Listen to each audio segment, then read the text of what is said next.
Commentaire des textes du 20e dimanche du temps ordinaire année C par l'abbé Fabrice Degbé. Les textes qui nous sont proposés. La première lecture est tirée du livre de Jérémie au chapitre 38, versets 4 à 6, 8 à 10. Nous méditerons le psaume 39. La seconde lecture est tirée de la lettre aux Hébreux, chapitre 12, versets 1 à 4. L'évangile est tiré de celui de Saint Luc, au chapitre 12, versets 49 à 53. Chers frères et sœurs en Christ, la première lecture tirée du livre de Jérémie nous ramène au temps de la déportation. Sédéchias étant déjà roi à Jérusalem, on comprend que la première déportation faite au temps de Joachim le roi est déjà advenue. Une partie du peuple est donc en exil. Il s'agit principalement des hauts dignitaires de la ville, en l'occurrence le roi et ses notables, ainsi que quelques braves. C'est donc à la place du roi Joachim que Sédéchias avait été mis sur le trône par les assiégeants. Au lieu de se ressaisir, on dirait qu'ils avaient de plus belle repris leur mauvaise vie. Les faux prophètes ont toujours continué à tromper la vigilance du roi. Ce dernier s'était entouré d'un tas de ces faux prophètes qui ne cherchent qu'à remplir leur ventre. Jérémie se retrouva une fois encore seul contre tous ces trois types de personnages: le roi, les notables et les faux prophètes. Mais il ne perdit pas courage. Il n'a point cessé de leur rappeler à temps et à contre-temps la parole du Seigneur. Finalement, ses ennemis décidèrent sa mort. Il est accusé de semer des troubles dans le peuple. Au fait, les notables du roi, appuyés par les faux prophètes, essayaient de convaincre le roi d'aller contre Babylone, car le Seigneur a promis leur chute, disait-il. Or, Jérémie dissuadait le peuple d'une telle pensée. Finalement, ils ont réussi à convaincre le roi du sort qu'il réserve à Jérémie. Si ce n'est l'intervention de cet officier étranger qui a su reconnaître que Jérémie était un prophète, Jérémie mourait de faim englouti dans la boue. C'est donc par l'action de cet officier étranger. De même que c'est un officier étranger qui reconnaîtra Jésus sur la croix comme le Fils de Dieu. Les faux prophètes avaient l'intention de faire soulever le peuple contre Babylone en rapportant des fausses prophéties. Malheureusement, ils ont finalement agi selon leurs désirs et la seconde déportation fut advenue. Dans l'évangile tiré de celui de Saint Luc, nous nous retrouvons en face d'un texte d'un style rare, des mots qui heurtent notre conscience. Le texte d'aujourd'hui fait suite à celui du dimanche passé. Et comme nous l'avions dit l'autre fois, le texte se présente comme une ramassée. Ici, on croirait être en face d'un Jésus en colère. Normalement, il est appelé prince de la paix. Mais voilà qu'il dit n'être pas venu apporter la paix sur la terre.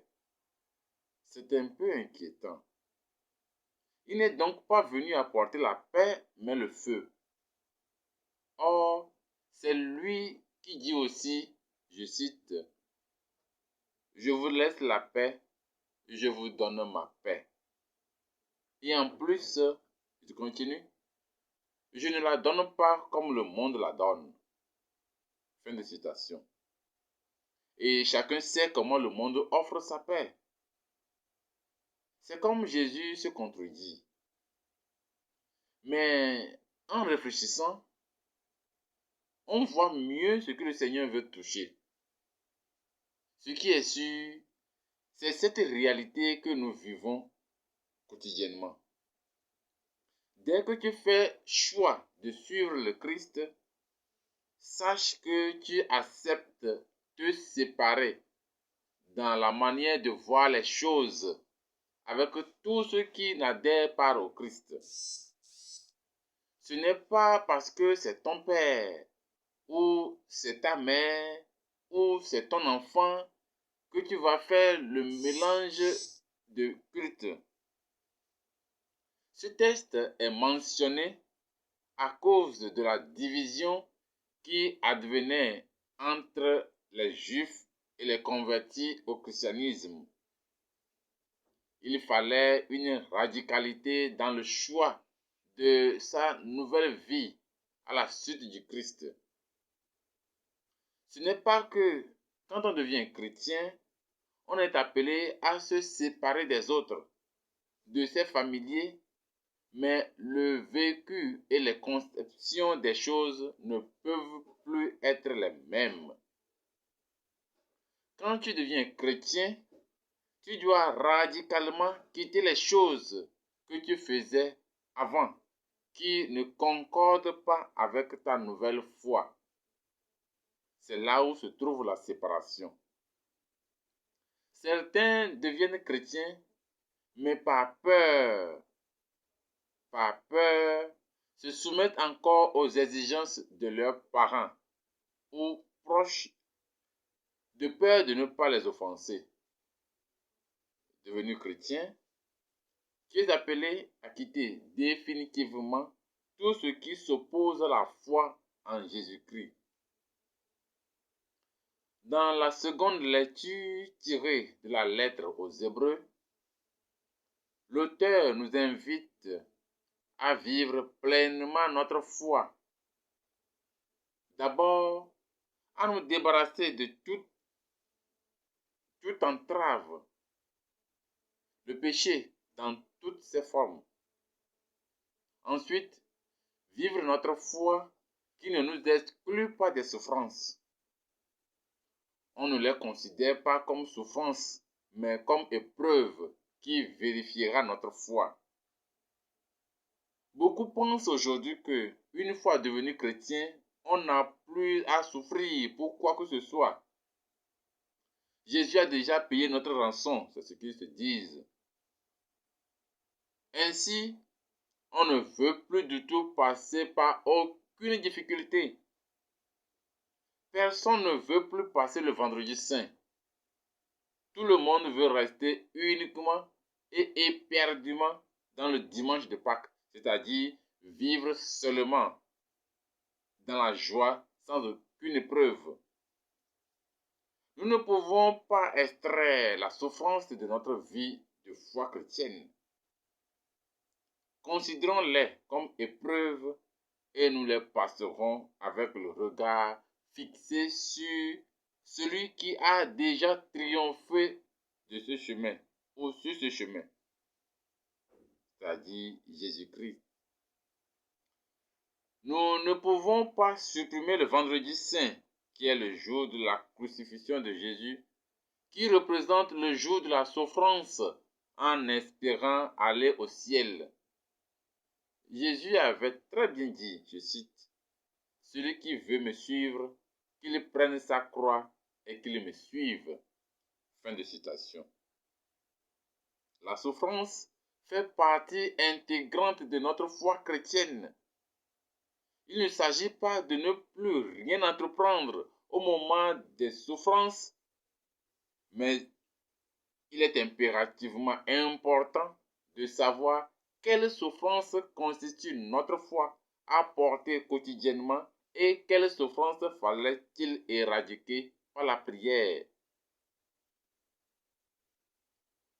En ce dimanche, prions le Seigneur de nous aider à vivre pleinement notre foi chrétienne. Amen.